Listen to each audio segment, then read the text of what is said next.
राष्ट्रिय स्वतन्त्र पार्टी बझाङबाट सामुदायिक संवाद तथा अभियानसँगै प्रतिनिधि सभा सदस्य प्रत्यक्ष तर्फबाट उम्मेदवारी घोषणा गर्ने को हुन् त मीनबहादुर सिंह। बझाङ 26 पाती बरासीमा तोलामा जन्मनु भएका मीनबहादुर सिंह एक नयाँ राजनीतिक नेता हुन् जसले करिब 20 वर्षसम्म सरकारी गैर सरकारी तथा विकास साझेदार संस्थासँग काम गर्दै शिक्षा क्षेत्रमा विशेष योगदान पुर्याउनु भएको छ।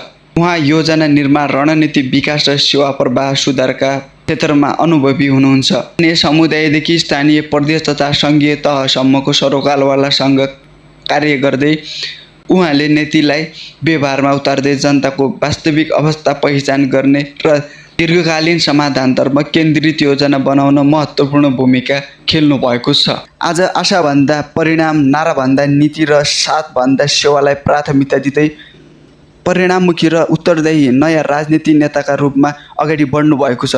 अब बझाङी जनताहरूले चाहिँ एकजुट भएर साथ र सहयोग गरेर उहाँलाई त्यो बझाङको समस्यालाई समाधान गर्नको निम्ति त्यो ठाउँसम्म पुगाउन हरेक जनताहरूले चाहिँ एक भोट घन्टीमा हालेर चाहिँ उहाँलाई चाहिँ अत्याधिक बहुमतले विजय गराउँदै बझाङका समस्याहरूलाई समाधान गर्नको निम्ति भए पनि सम्पूर्ण बझाङका आमा बुवा दाजुभाइ दिदीबहिनीहरूले एकजुट भएर लाग्नु अति आवश्यक छ।